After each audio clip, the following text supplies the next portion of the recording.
So again, thank you everyone for coming. I am going to be talking about exercise and nutrition on cardiometabolic health and food intake regulation today.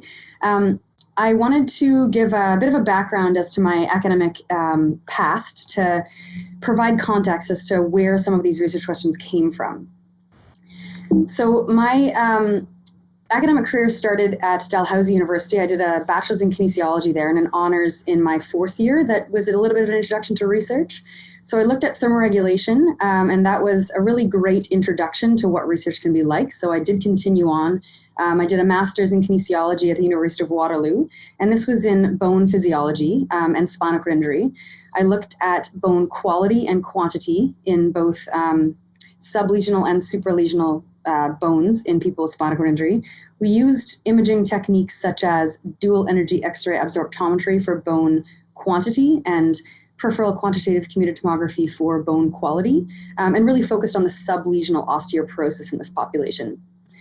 And then for my PhD, I went to McMaster University and continued to study spinal cord injury, but shifted gears a little bit and went into cardiovascular health. So the main focus of my PhD, my doctoral work, was looking at different physiological stressors like exercise, being a kinesiologist, as well as metabolic dysfunction. And I use that terminology for this population because people with spinal cord injury do have altered metabolic health due to the altered autonomic function, altered body composition, increased fat, and decreased lean mass, creating this altered internal environment that impacts metabolism.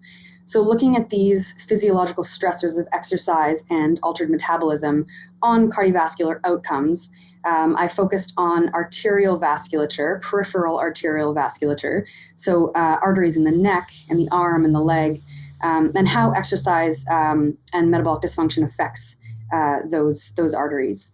And then one thing that I realized I was missing in my training that thus far was the other big piece of health. I looked a lot at exercise and I wanted to know more about nutrition. So I went to Ryerson University and joined their School of Nutrition. They have a registered dietitian program there. And I looked at these same physiological stressors of exercise and metabolic dysfunction. We focused on looking at childhood obesity during my postdoc. So these physiological stressors, and we looked at the impacts on food intake regulation, which basically means how you regulate what you put into your body food-wise. You can look at this from a homeostatic lens, so looking at gut hormones and the gut-brain axis, or subjective appetite, or objective food intake. You can also look at this from a non-homeostatic lens, looking at things like eating behaviors. So eating preferences and food reward and food cravings. So moving forward now, what I am doing at the University of Regina for my research program is really a combination of what I learned in both my doctoral and postdoctoral work. So I'm using skills that I learned in both of these institutions to assess the influence of different interventions, exercise and nutrition interventions on these outcome measures of cardiometabolic health and food intake regulation in populations who have metabolic dysfunction. So I'm going to walk you through some of the main findings from my previous work. And I'm using this altered metabolic state to encompass some of the populations that I did look at. Spinal cord injury, as I mentioned, has an altered metabolic state, and so does childhood obesity with the increased adiposity. So in an altered metabolic state, some of the main findings, the most significant findings from my previous work, from a mechanistic side of things, is that there may be an attenuated vascular response to an acute exercise stimulus and a blunted food intake regulatory response to an acute caloric stimulus. So this is looking at both exercise and nutrition and how they influence cardiovascular and food intake regulation in an altered metabolic state. And then I also used an applied and clinical approach to look at the impacts of an exercise intervention, a long-term exercise intervention, and how that can facilitate improvements in vascular health. So this first question I will address initially. There may be an attenuated vascular response to an acute exercise stimulus. So the way this question came about, as most research questions do, is from a progression of studies that led us to wonder whether or not people with spinal cord injury in an altered metabolic state and sublesional denervation, do they have a different vascular response to an exercise stimulus compared to able-bodied people? And this question first arose from the initial observation that there's a decrease in endothelial health in the lower extremities in people with spinal cord injury compared to able-bodied people. Endothelial function refers to the ability of your arteries to dilate in response to flow. So every artery in your entire body has a lining of endothelial cells that have the ability to release a substance called nitric oxide that allows it to dilate in response to flow. So for example, if you're biking and you start to use your lower extremities for biking, you will have an increase in flow of blood flow through your lower extremities to get to the muscles that are working. When you have that increased flow, there's a shear rate stimulus against those endothelial cells that cause it to release the nitric oxide that allows the smooth muscle to relax so the artery can dilate, so more blood can go through that artery to the muscles that need it. And a non-invasive way of assessing endothelial function is something called flow-mediated dilation, which is FMD, as you can see on this small graph here. So FMD we can look at non-invasively, and FMD is a surrogate marker for cardiovascular risk. So a lower FMD, lower endothelial health, puts you at greater risk for cardiovascular disease. So how do we assess flow-mediated dilation non-invasively? It is pretty much how the terminology states. It is the ability of an artery to dilate in response to increased flow. So how we can do this in a lab setting is by imaging a baseline image of the artery of interest. So in this case, the superficial femoral artery in the lower extremity. So you take this baseline image and then you inflate a cuff distal to that artery for 5 minutes. And you do this at a suprasystolic level, so 50 millimeters above your systolic blood pressure, which is typically 200 millimeters of mercury is enough. Once you're done that 5-minute occlusion period, when you release that cuff, there's going to be a huge influx of blood flow through that artery of interest. That blood wants to get to the lower extremity where it hasn't been for the last 5 minutes. So when you get that huge influx of blood flow, you get this very large increase in shear rate, and that touches the endothelial cells, allows the nitric oxide to be released, allows the artery to dilate. So you now have your baseline diameter and you have your maximum diameter in response to that increased flow.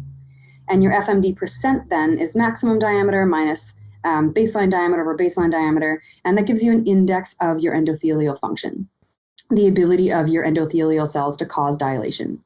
So again, a lower FMD indicates lower endothelial function, and it is a surrogate marker for cardiovascular disease risk.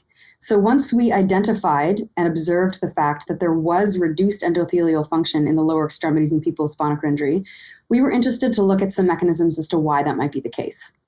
And the shear rate pattern could be one of these mechanisms.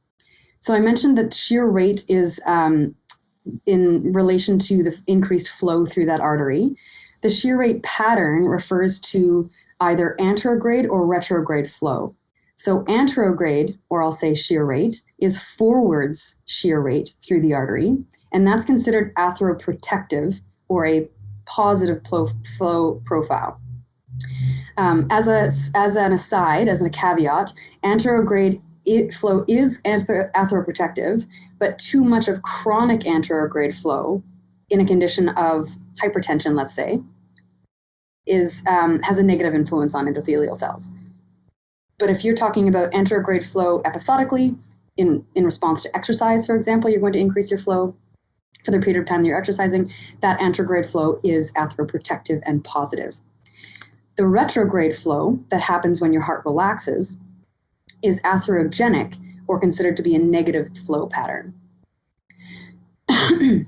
So what we wanted to do is manipulate some of these patterns and look at the effects of increased anterograde or increased retrograde flow on the endothelial health of people with spinal cord injury. So we did find with our methodology of increasing negative flow, we did this by increasing the cuff pressure around the thigh to 75 millimeters of mercury, so below systolic.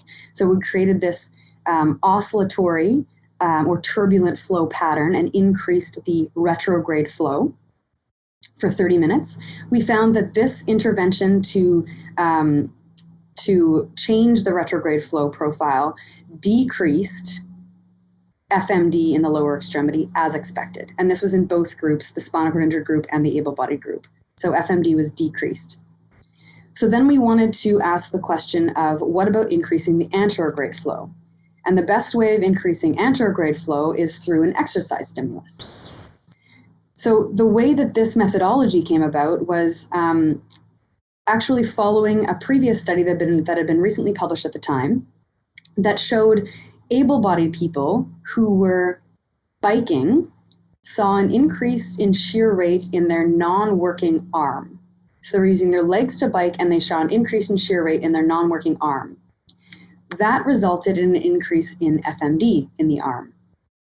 So again, this is brachial shear rate and FMD during and following leg exercise in able-bodied people. So we wanted to know what happens if we try this in people with spinal cord injury, but reverse the exercise and the shear rate and FMD assessments, because people with spinal cord injury typically can't bike. So what we did was look at, instead of the brachial artery shear rate during leg cycling, we looked at superficial femoral artery shear rate and FMD during arm cycling. So we built this contraption that we called the jungle gym at the time, and we put an arm ergometer on this contraption. The participant would lie down on the bed to give me access to the femoral artery. I would take a superficial femoral artery FMD image at baseline. Then they would do 3 incremental exercise intensities for 9 minutes total, and then immediately after take another superficial femoral artery FMD measure to see whether or not the increased anterograde from exercise would improve FMD. And what we found was definitely an increase in anterograde shear rate. And in able-bodied people, it was what we expected, that they increased their FMD in response to the exercise. However, the people with spinal cord injury did not increase their FMD. So this is what led us to the conclusion that there may be this altered response to acute exercise in the sublesional vasculature. And this could be due to this altered metabolic state of obesity. 70% of the spinal cord injured cohort was obese, as defined by 33% body fat via a dual energy exergometry whole body scan. So how obesity might implicate FMD is that obesity increases reactive oxygen species production, as well as decreases endothelial nitric oxide synthase, which is a precursor to nitric oxide. So both of these things decrease nitric oxide availability. And if you don't have the nitric oxide availability, you won't have that to be released from the endothelial cells to cause the dilation of the artery, and you have a decrease in flow-mediated dilation. Then the next question, or the next main significant finding from my previous work, is that there may be this blunted food intake regulatory response to an altered caloric stimulus. So this can be looked at looking at food intake regulation from a caloric stimulus can be done by providing a participant with either a non-caloric drink as the control, so it could be water or a non-caloric sweetener, providing 0 kilocalories, and then in the treatment condition, you give them a caloric beverage. This could be a glucose drink or a protein drink, providing some sort of calories.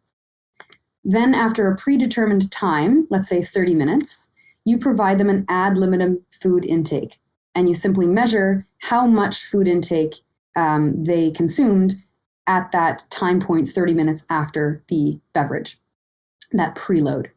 And then the question is, will that preload, whether it be glucose or protein, be compensated for at that ad libitum meal? So if the person eats less food in the treatment condition, that means they compensated for those extra calories and did not overconsume. But if they ate the same amount in comparison to the control condition, that means they didn't compensate and they did overconsume. So what we found in normal weight boys was that their food intake was less in the glucose condition, which means their cumulative energy intake was similar, which means they did compensate for those extra calories and did not overconsume. In obese boys, we found that the energy intake was similar between conditions, so that the cumulative energy intake in the glucose condition was higher. They did not compensate for those extra calories, and they overconsumed at that ad libitum meal.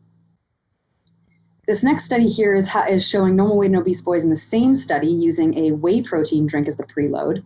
And this shows that in the normal weight boys, that they consumed less in the whey condition, meaning their cumulative energy intake was similar and they did compensate for those previous calories. In the obese boys, again, we see that they took in the same amount in the whey condition, so that their cumulative energy intake was greater in that condition, meaning they didn't compensate for those extra calories and they overconsumed. So this is leading us to this conclusion that there may be this blunted food intake regulatory response to an acute caloric stimulus in an altered metabolic state, the childhood obesity. And this could be due to perhaps appetite hormones that I mentioned before. So what does that mean? How can appetite hormones influence the food intake regulatory response? This is a bit of a busy slide, but I'll walk you through it. On the left here, we have tonic appetite signals, which are our long-term appetite signals arising from body composition. So you have a certain amount of fat-free mass, and that fat-free mass will increase your resting metabolic rate, increase your energy demand and drive to eat, and will tell your brain, you're burning calories throughout the day because of this increased resting metabolic rate, eat more. Then your fat mass will release leptin and other adipokines that will actually have a tonic inhibition of energy intake and tell your brain, you don't need so many calories, you don't need to eat more. So those are your long-term tonic appetite signals. Then on the right-hand side here, we have our episodic appetite signals arising from our gastrointestinal tract, our stomach and our small intestine. So in between meals, when you're feeling hungry, your stomach will release ghrelin, which is an appetite-stimulating hormone, to tell your brain, okay, I'm hungry, eat more. Then when you're nearing the end of the meal or after the meal, in the small intestine, your appetite-inhibiting hormones will be released, like CCK, PYY, GLP-1. These hormones will tell your brain, okay, I've had enough, stop eating. And these are released in response to the foodstuffs in the small intestine. So when foodstuff is present, depending on the macronutrient content, you'll have different amounts of these appetite-inhibiting hormones released to tell your brain, okay, I'm done eating, you can stop now. So in this way, this gut-brain axis will help control food intake. So in this altered metabolic state then, some of the ways that these appetite hormones can influence your food intake regulation is that there might be a change in the release of appetite hormones, either appetite stimulating or inhibiting hormones. There may be a decreased sensitivity to the appetite hormones. So you may be releasing the appropriate amount, but there's not the same sensitivity to them. Your brain is not going to react appropriately. And there also may be changes in the interaction between your tonic and episodic, or your long-term and short-term signals that interfere with regulatory mechanisms. So now on to the third applied clinical main finding from my previous research is that implementing exercise and a long-term exercise intervention can facilitate improvements in vascular health. So what we did in this study is looked at the newly released at the time physical activity guidelines for adults with spinal cord injury that purported to improve fitness benefits. This study, these guidelines were released based on a systematic review of the literature and weren't actually tested in people with spinal cord injury. So we wanted to see, do these guidelines, if they're followed for a certain period of time, actually incur fitness benefits? So 4 months of adherence to the guidelines, we found that it did in fact improve aerobic capacity and muscular strength and endurance. But the other side that we wanted to look at, that the guidelines at the time didn't purport to do, but we wanted to see if the guidelines, adhering to the guidelines, improved cardiovascular health as well. Although we didn't see too many improvements, there were two of note: that body composition improved. The physical activity guideline group decrease their fat mass and decrease their visceral adipose tissue. That's the fat in and around their trunk area. So their body composition improved, and their arterial structure in an artery above the level of the lesion in the neck improved. It is important to note that these results should be taken with caution, with a grain of salt, because you can see that the physical activity guideline group got better at the same time as the control group got worse. So although there is a significant interaction here, probably one of the biggest reasons why there's a significant interaction is because the groups were going in opposite directions. But overall, we can conclude that implementing this exercise program can facilitate some improvements in vascular health in an altered metabolic state of spinal cord injury. So having said all that with my previous research and answering some of those questions, they of course lead to more questions. So here at the University of Regina, I lead the Camaro Labs, Cardiovascular Metabolic Research Opportunities, and I'm interested in expanding on this concept of looking at the effects of exercise and nutrition on cardiovascular health and metabolic health. So the cardiovascular health side of things, I am interested in looking at arterial structure and function, as well as autonomic function, skills and expertise I gained in my doctoral work, and then metabolic health, food intake regulation, skills and expertise I learned in my postdoc, as well as a new direction of the gut microbiome. And the gut microbiome is effectively the most metabolically complex organ in the body and has been shown to have huge implications on overall health. It's comprised primarily of good bacteria, and that good bacteria can do things like protect against pathogens, maintain intestinal homeostasis, produce vitamins, some of which can be absorbed and used in the body, and digest complex dietary foods. And the bacteria in your gut can also produce some substances, for example, butyrate, that has both anti-inflammatory properties and can contribute to appetite hormone production like GLP-1. So if the gut microbiome can produce GLP-1 and you'll have increased circulating levels of GLP-1, that can help control appetite and decrease caloric intake. As I mentioned before, it is one of your appetite inhibiting hormones. So I'm interested in looking at some of these outcome measures in response to these interventions in both healthy populations and in metabolic dysfunction populations. For example, type 2 diabetes, which is really the epitome of metabolic dysfunction. And a recent SHRF establishment grant is letting me answer some of these questions in type 2 diabetes. So type 2 diabetes is generally considered a lifestyle disease, a lifestyle-related disease, where people typically consume poor diets, high-fat, high-kcal diets, and participate in low levels of activity, physical activity, so they have physical inactivity. And because of these lifestyle choices, you have this vicious cycle of type 2 diabetes pathophysiology that arises ultimately from the body's inability to appropriately regulate glucose storage and utilization. So this all starts with the early stages of insulin resistance and beta cell dysfunction. When you don't have an appropriate insulin response, then you will end up with too much glucose in the bloodstream. So early on, in the first stages of type 2 diabetes, you actually have your beta cells releasing an overload of insulin to remove the glucose in the bloodstream. So they're in overdrive, they're producing a lot of insulin, you have hyperinsulinemia, and then you actually have normal glycemia or normal glucose levels because of this increased release of insulin. But over time, you get beta cell dysfunction because they can't keep up with that increased insulin release, and the beta cells get smaller, and some of them undergo apoptosis, and you get this beta cell dysfunction and insulin resistance. And then the result is hyperglycemia, which is your clinical diagnosis of type 2 diabetes. So although the pathophysiological progression of all of this is not fully understood, it is thought that low-grade inflammation is one of the most important contributing factors to insulin resistance. So how does your body go into a state of low-grade inflammation? Obesity is one of them that causes low-grade inflammation, as well as gut microbial dysbiosis, so an imbalance of your gut microbes. So let's talk a little bit more about that.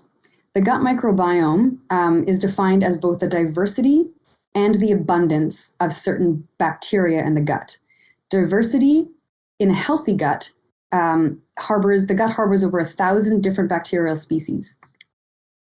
And you can see here that one study in 2009 showed a decrease in diversity in people who were obese in these triangles compared to the squares above the lean population. So there's a decrease in diversity in the obese gut versus the lean gut.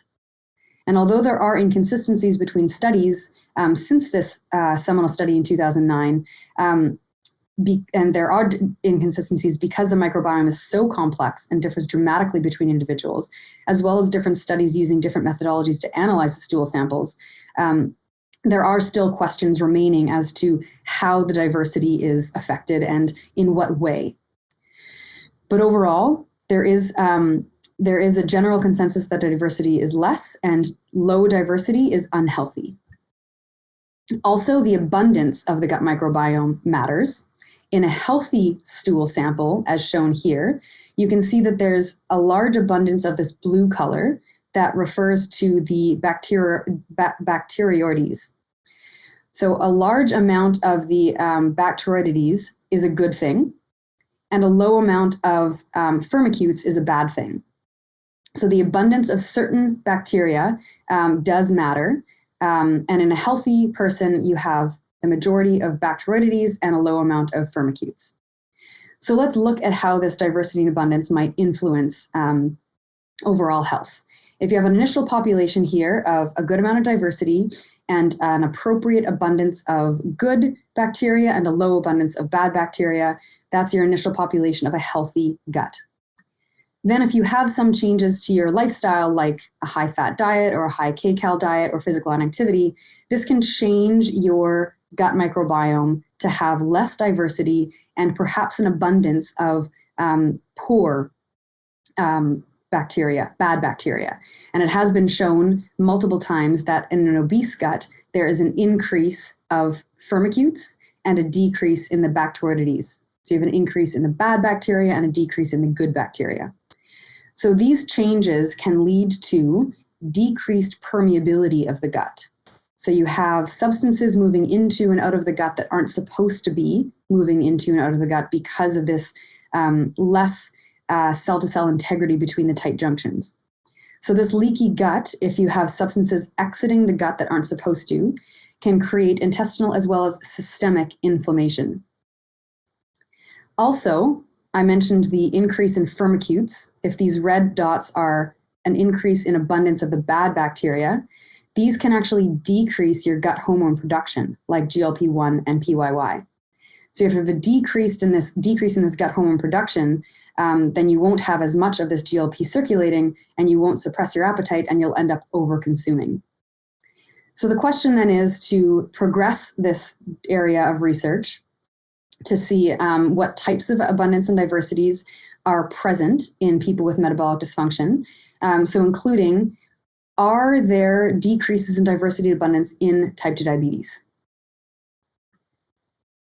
So having said that, it's well known that obesity creates this low-grade inflammation, and there's some evidence that this gut microbial dysbiosis creates this low-grade inflammation that then causes this cascade of events of insulin resistance, beta-delta dysfunction, and hyperglycemia, which is, again, the clinical diagnosis of type 2 diabetes.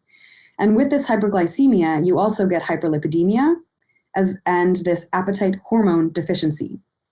So with all of this pathophysiology, your clinical manifestation or burden of type 2 diabetes includes both food intake dysregulation as well as cardiometabolic dysfunction.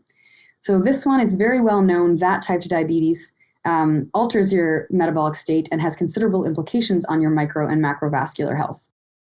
And this food intake dysregulation is more of an emerging area of research that type 2 diabetes can influence your food intake regulation.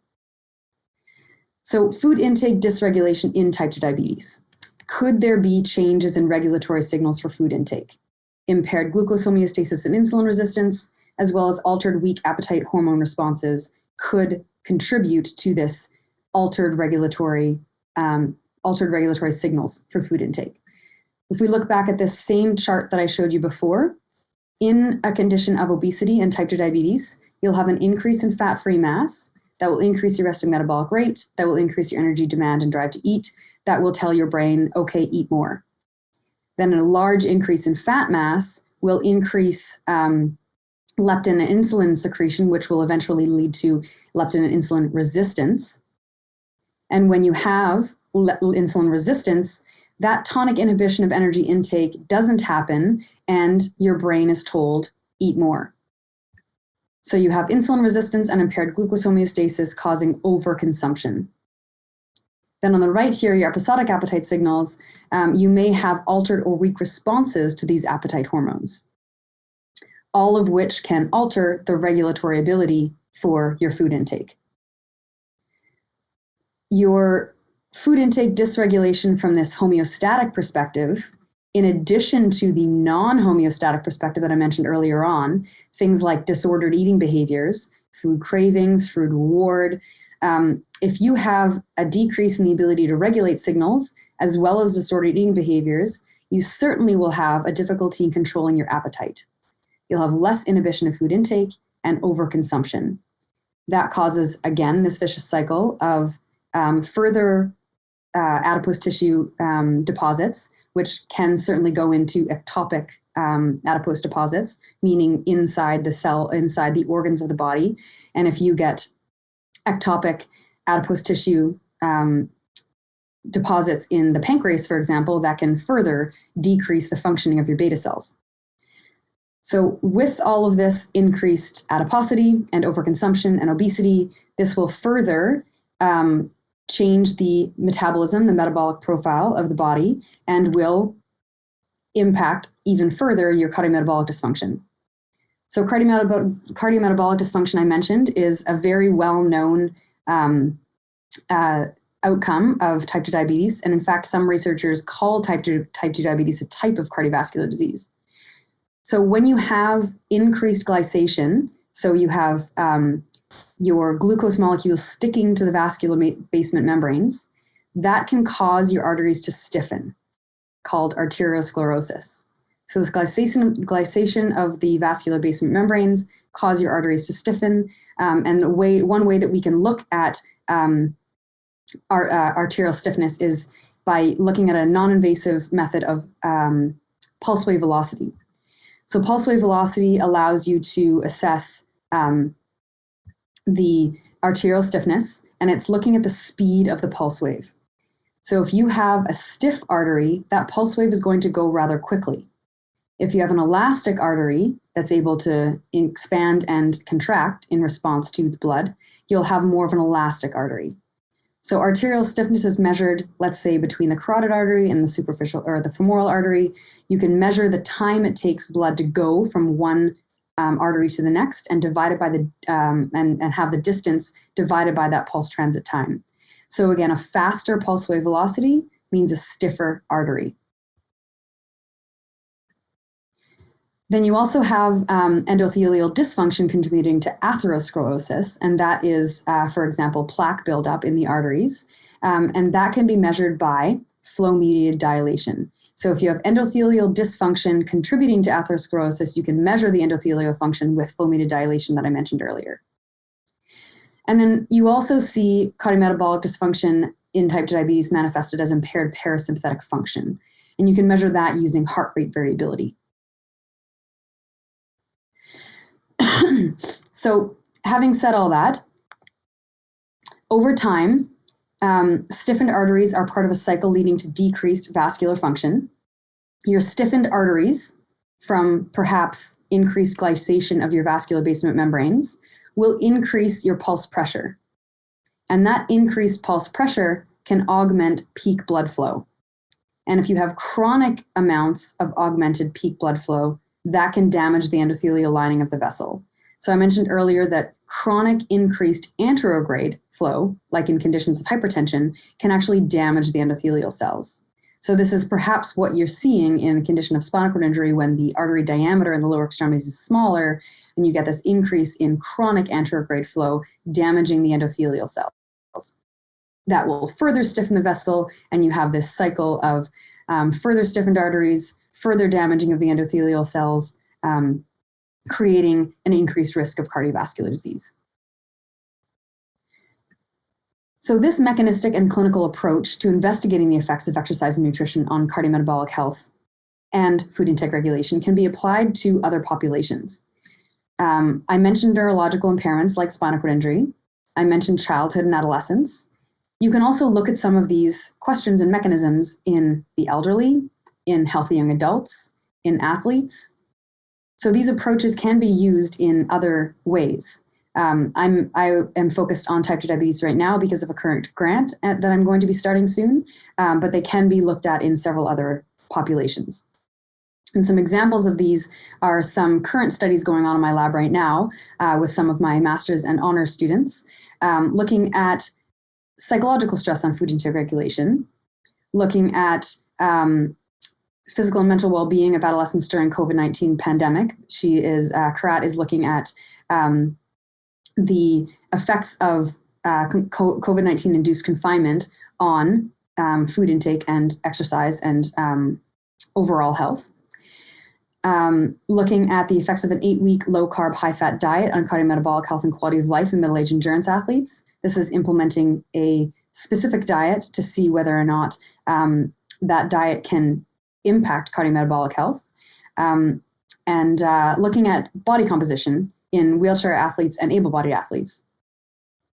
And then some offshoots of some of these studies are looking at this is one study that we did this summer after COVID hit when we weren't able to get into the lab as much, looking at the inter-rater reliability, validity, and usability of dietary assessment tools.